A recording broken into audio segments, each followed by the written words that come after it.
I am Dr. Roishetta Sibley Ozane. My first name is kind of hard to pronounce, so I went and got a doctorate because saying doctor is much easier. I don't say anything differently than I said before I got the doctorate degree because I am a community member who lives on the front lines. And that's have more than 14 facilities that are less than a mile from my home. When I walk outside my door, I see the pollution in front of me to the north, south, east, and west. We are surrounded by polluting industries. Not only are we surrounded by these industries, we live in the state of Louisiana. And so, in the state of Louisiana, as you all have seen in the news, we are the target for everything, everything bad. Even this nuclear waste that they're talking about now is trying to come there, data centers, and all of these things, pipelines, LNG, petrochemical, CCS, all of it is targeting Louisiana and the Gulf Coast. But being in Louisiana, surrounded by that pollution, we also are a state that is low in resources. We don't have many resources for our community members, while our state's minimum wage sits at 7.25 still in 2026. At the same time that the minimum wage is at 7.25, our insurance rates are going up because these polluting industries that are poisoning our air and water are also what is causing all of these climate induced disasters that we're seeing in Louisiana. Many of you have heard about the hurricanes and the floods, but recently we've been having earthquakes in Louisiana. We've also been having wildfires, extreme heat. So we're here and we're facing all of this. And my organization, Vessel Project, works at the intersection of all of those things. So I'm glad that you all have me here today. I'm going to talk to you all. I hope I can keep you interested. I know we have a long time. If I feel like I want to pull up the slide just to show you some of the things we do, then I will. But I'm hoping that I can keep you captured just by listening. I am a storyteller, but the stories that I tell are true. This is my everyday lived experiences living here in the state of Louisiana. Sean said that I live in Cancer Alley. Traditionally, Cancer Alley is the 85-mile stretch that's between New Orleans and Baton Rouge, Louisiana. I actually live in Southwest Louisiana by what you all may know as Lake Charles. The town I live in is called Sulphur. Now, when people hear sulfur, they automatically say, well, sulfur must be in Cancer Alley with a name like sulfur. It smells like sulfur, it smells like rotten eggs, and sometimes it smells like chlorine or whatever chemical is being released at that moment. The smells differ. But what's true about sulfur here in Southwest Louisiana and Cancer Alley is that these are very low income, predominantly Black, low income white areas that are surrounded by pollution. That is true about both of those areas. We are seeing the cancer rates go up, we're seeing asthma rates go up, and they're still bringing these industries here. So you might ask, how does community power, mutual aid, and movement building play a part in these areas that are surrounded by polluting industries? How can we help those community members? A lot of times we hear things like um, frontline communities, low income communities, impoverished communities, BIPOC communities. Whenever we're talking about communities that are surrounded by industries or communities that are on the front lines of this climate crisis. Well, if we always hear that these communities are low in resources. They're food deserts. The water is poison. The air is poison. But instead of organizations and groups coming in to say, I am going to meet the needs of those community members so that those community members can then fight for themselves, what we get is organizations and big groups coming in and saying, I'm going to fight for that, to stop that thing that's threatening that community. And they focus on that thing, on that site fight, on that whatever harm that they deemed eligible for them to fight against, leaving community members in the same place they were before that fight began. And so whenever we talk about movement building and mutual aid and building community power, what we're talking about is instead of other groups coming into communities and fighting against whatever it may be at the time, LNG facilities, petrochemicals, coal, or now data centers, what we're talking about is empowering those community members who will be there long after these things are gone. How can we empower those community members? One of the greatest lessons I have learned in my work is this, is that communities have always saved themselves.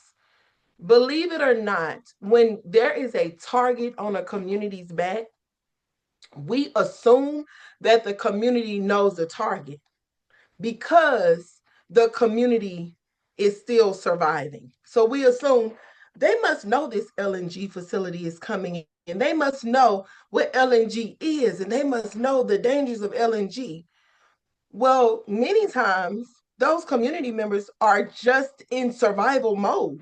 They're still surviving whatever else was coming at them. Whatever resources they're lacking, they're just trying to survive. They don't have time to sit there and decipher what's the difference between LNG and CCS and what are all these acronyms and who are the players. They don't have time to sit there and figure this out. They're just trying to survive. Community members are trying to figure out, what am I going to feed my children tonight? How am I going to go to work and have someone to watch my children? How am I going to pay my light bill, my water bill, my gas bill, my insurance? Community members are having to make the decision between paying their children's asthma medicine or paying their bills, paying to keep the lights on, paying to keep the roof over their head. Community members are having to make the decision to do I keep my sick child home from school or do I miss more hours from work? Remember, the minimum wage is $7.25. And so this is the main concern of those community members, that groups are coming in thinking they must already know about this threat. They don't know. They don't know about the threat. They also don't know what those things are. So we can't go into communities assuming that they know this. Long before institutions showed up in communities, um, communities were organizing. They were organizing, but they were organizing to meet their needs. And so if you had a family that had, a family of four, a husband and wife and two children, and they were struggling to feed the family, communities would come together to feed that family. And in doing that, they would feed the whole community. This is where gumbo comes from. Now, I don't know how many of you are from Louisiana or have been to Louisiana and you've eaten a bowl of gumbo. It is the best thing you can eat. Many people say you don't supposed to cook it in the summertime, but I say that's an old wives' tale, because if I want some gumbo, I'm gonna cook some gumbo. It doesn't matter how hot it is outside, because not only is it filling, it's not that expensive, it's comforting, and it brings you joy because you're thinking about all of you, you're putting your time and your love into making this meal, and you're watching your family eat this. But the story of gumbo comes from community organizing. People who had very little bringing the little bit that they had to the table to make a delicious dish. That's why I don't get in these conversations about what is the right way or the wrong way to make gumbo, because that pot of gumbo back in the day had whatever the neighbors brought to the table. If I had eggs, I was bringing eggs. If I had chicken, I was bringing chicken. If you had onion, you were bringing onion. If you had tomatoes, okra, whatever you had, you brought it to that pot and it all went in together. And that little bit you had was stretched enough to feed the entire community, and not just that one bowl. Because if you've ever seen gumbo being made, it's impossible to make a small pot of gumbo. That gumbo is going to last for a couple of days because that pot is big and you're steadily adding those things into that pot. That was community organizing. That was community building because not only were you feeding those community members, they felt a part of feeding themselves. They put their little bit in. And because of that, they were able to feed the masses. But not only were they eating together, they were fellowshipping together. They were planning and talking about what's going on in the community. How are your crops doing? How are your crops doing? Did you notice all the rain we've been getting? This person is running for mayor. Oh, what do you think about that person that's running for city council? Did you see this thing on the bill? They were having conversations.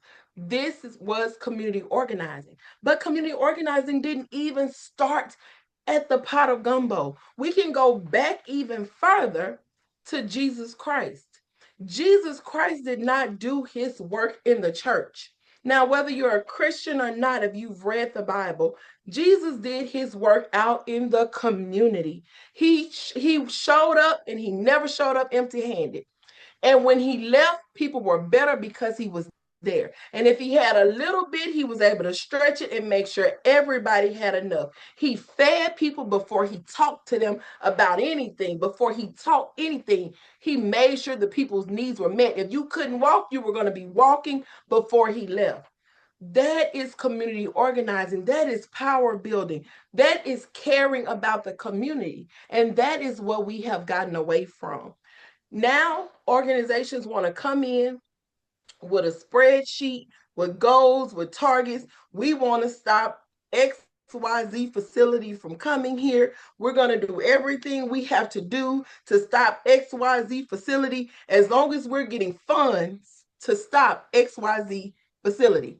And those big groups come in and they find them a target community member. Oh, we like Roishetta. We like the way she talks. We like the way she looks. She's saying the things we want her to say. So we're going to support her. We're going to put money into her. We're going to put resources into her. And she's going to be our representative for the community. If she says the community wants it, that's what they want. If she says they don't want it, then that's what they don't want. And that is going to be our prized person to represent this community. Now, two things could happen. Either they could win that fight and XYZ facility could leave, or they could lose that fight and XYZ community could still come. But at the end of the day, if they win that fight, they still leave that community. We won, bye, see you later. If they lose that fight, we lost, bye, see you later. They're not building community power in that community, talking to more than one person, building up community organizations, ensuring resources are in that community. So whether or not they win or lose, that community is better because their organization comes there. Sometimes we're even seeing where if that organization loses their funding before that fight is over, they pull out, whether they won or lost. Oh, we can't work with this community anymore. We don't have any money. So they kick them to the curb. What would it look like if organizations and funders were coming into communities, actually building those communities up? That is what community power, community building is. What does mutual aid look like in that aspect? Because sometimes, people are thinking, well, community power and community building, if we're going in and we're feeding people and paying their bills, isn't that mutual aid? And should we only be providing mutual aid after a disaster or after a crisis? Well, these communities are categorized as low income, impoverished Black and Brown communities. Aren't they always in a crisis? Isn't there always an emergency? Not knowing what you're going to eat is an emergency. 113-degree temperature in summer is an emergency. Your lights being cut off is an emergency. These are emergencies. Emergencies are not just natural disasters. So how are we meeting those everyday needs, those everyday disasters? That is what mutual aid is for. It's not charity, it's solidarity. Mutual aid is understanding that our survival is interconnected. And how do we do that from the grounds up, from grassroots up, without organizations coming in and just saying we're going to support Roishetta and Roishetta only, and we're not really interested in talking to the other community members. We don't really, if Roishetta says it, that's it.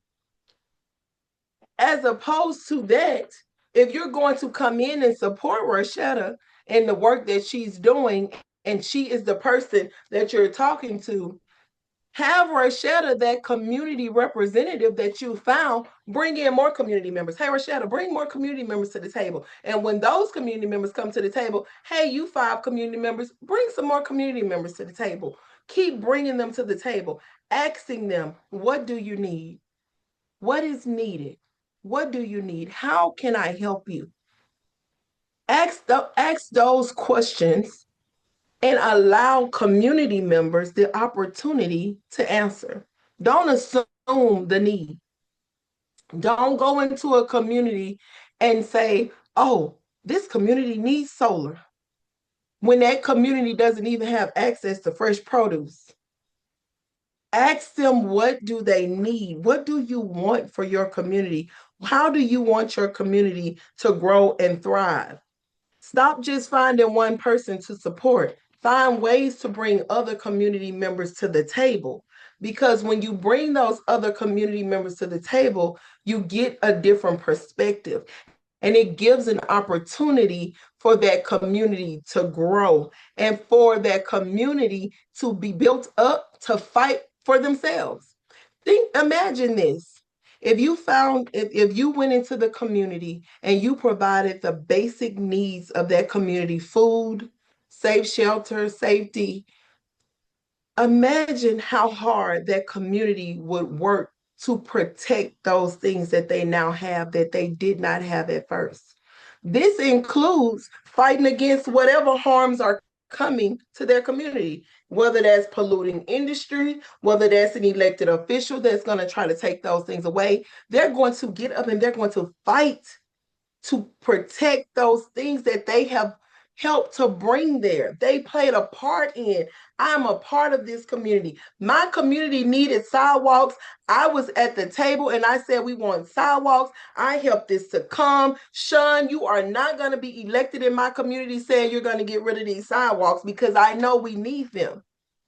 They're going to fight to keep them there. So when Sean leaves that community member is going to continue to fight for those things that are now there. They're not going to need somebody to come in and overshadow them and say, I'm going to fight for you, because they're going to be fighting for their things that they've gotten into their community.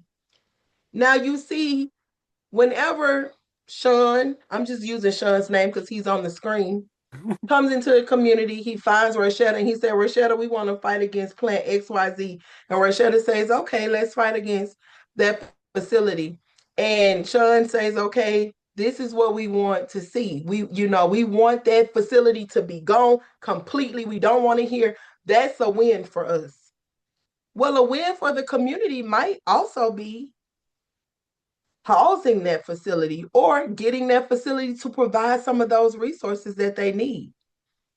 Because when you talk to community members and you talk about these facilities coming in, these polluting industries, we call them plants, what do you hear them say the most? They're going to bring jobs. They're going to bring jobs. This is why we want them the jobs. We need jobs. Is Sean's group bringing jobs into that community? Is he going to replace the amount of jobs that the community member feels that that facility is going to bring?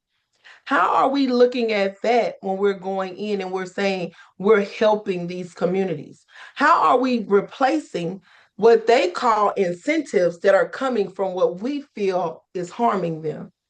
If they're saying this facility is bringing 60 jobs, how are we as allies and green groups and funders and community organizations replacing those 60 jobs with better jobs? How are we helping those community members be trained and skilled for jobs outside of their industry? Because when you look at our school system is training our children to go straight to either go into the industry or go to prison. They have 2 choices. You can be a welder and electrician here in Louisiana. We're going to put you in the industries, or that's what they tell them, or they're building that pipeline Carolina prison because our governor is investing more money into the prison system than he is into education. How are we, replacing those jobs that they're expecting from their industry? How are we providing those skills to them to say, even if you are a welder, even if you are skilled in becoming a welder, you can be a commercial welder. You can start your own welding business. You don't have to go and work for XYZ industry to be a welder. If you go and get electrician, you get trained as an electrician, you don't have to go work for XYZ facility as an electrician. You can start your own business. How are we providing them with the skills and the training to do this? So again, when our organization pulls out, that now that community has several small businesses that we've helped to start, several people who have been trained and skilled, folks who have been at the table and helped their own community. Now they're fighting for the community. And then guess what that community is going to do? They're going to go over there to community B and they're going to say, guess what we did in our community? Sean's group came in and they trained 60 people to get small businesses, and they helped us get our trainings and skills that we needed. And now our community looks like this. We can help you do the same thing in your community because you don't have to reinvent the wheel. That is what community building is. That's what community power looks like. It is building those communities up, looking at how they're already surviving and thriving. When we go into communities, we say that, the water is poisoned by the industry, the air is poisoned, but people are living. It takes water to live, right? Water is life. Where are they getting their water from? What water are they drinking? If their water is poisoned, what water are they drinking? I have gone into some homes where people have created their own water filtration systems. I have gone into some homes where people are boiling their water religiously and bottling their water.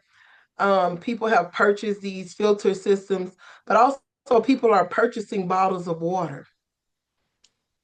That is just another entrapment into the fossil fuel industry, right? Because if people are purchasing all of these bottles of water are in plastic bottles. So now there's more plastic pollution. There's more dependence on the same industry that's poisoning their water in the first place. But that community has figured out how to survive, and that is the point.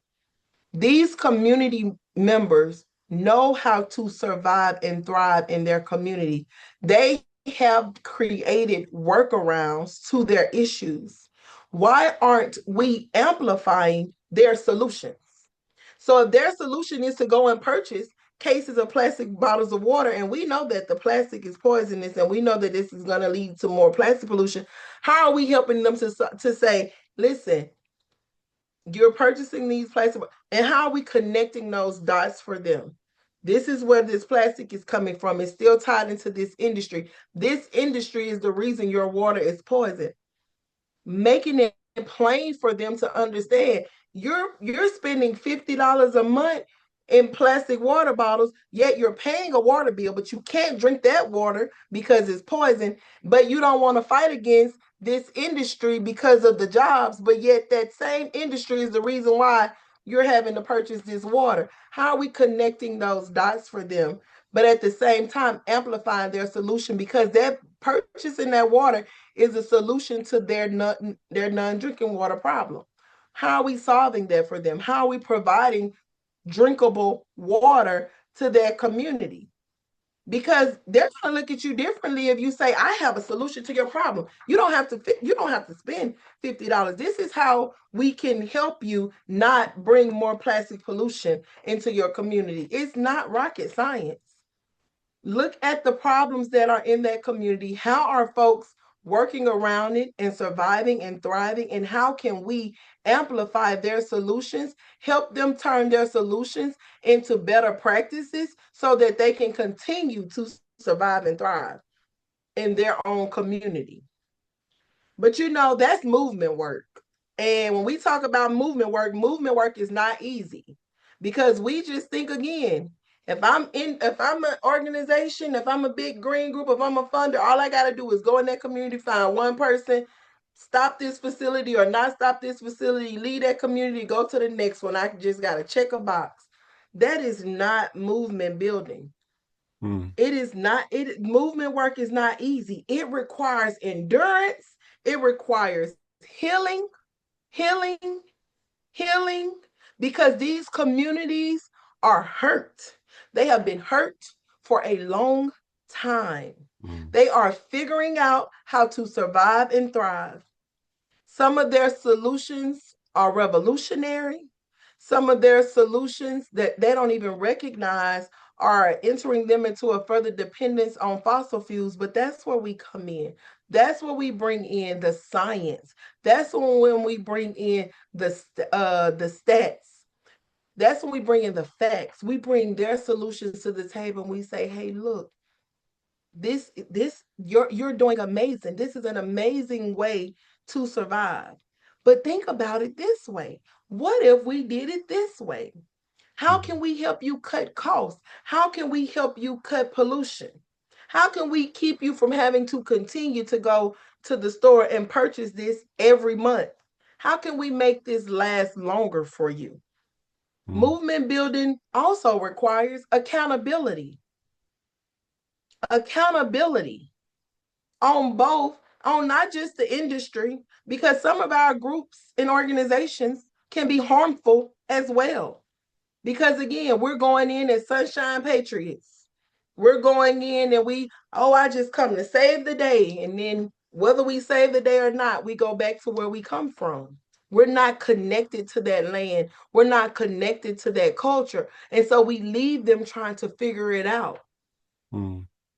Accountability, remembering your why. Why are you there? What is important about this community? And when we look at this, I'll make a time check for you. Right, I see. I look. Yeah. When we look at this in these lenses, this is what community power looks like. It's going into a community, and whenever if we do leaving that community better because we were there, building up the local leaders in that community, providing them with resources, funding, and solutions, amplifying the ways that those community members are already surviving and thriving, ensuring that whether we win or lose that site fight, that when we leave, those community members are going to continue to fight for what we've built together because it's all connected. It's remembering that the people closest to the problem are closest to the solution. Again, they may be buying plastic water bottles because their water is poison, but that's their solution that they came up with. How can we help them better their solution that they've come up with? And when communities are trusted, resourced, and empowered, incredible transformation becomes possible. This is when we start to see these communities uplifted. Those communities that we've helped will go into the next community and say, we can do this. Your water doesn't have to be brown. Your air does not have to be thick. You can grow a garden too. You can also filter your water to where you're not purchasing plastic water bottles. This movement building is ultimately also about imagination, imagining better for these communities because they're imagining better for themselves. It is about imagining a world beyond oppression, beyond exploitation, beyond scarcity, beyond fear. It is about having the courage to organize toward that vision together because it's not about one person or one community or one city or one state. It's about how all of us are interconnected and our problems are connected. History has always been shaped by ordinary people willing to act collectively. I don't need you to be extraordinary. You don't have to be this big visionary. You just have to be an ordinary person who cares about other ordinary people enough to say, how can I help you? What do you need? And help to provide those needs. Thank you so much. I could continue to go. My time is up. Thank you so much for having me here today, Sean. I don't know if the link to Vessel Project is in the chat or not. We do so much. We try to do this movement building, storytelling, mutual aid. We do it every day. In fact, you probably see me keep messing with my phone because here lately, in Louisiana, the temperatures have been over 100 degrees, and we've been getting a lot of calls for shelter for some of our houseless friends and water. And so we're just trying to provide that for our community members because community first for our organization. Again, thank you all so much.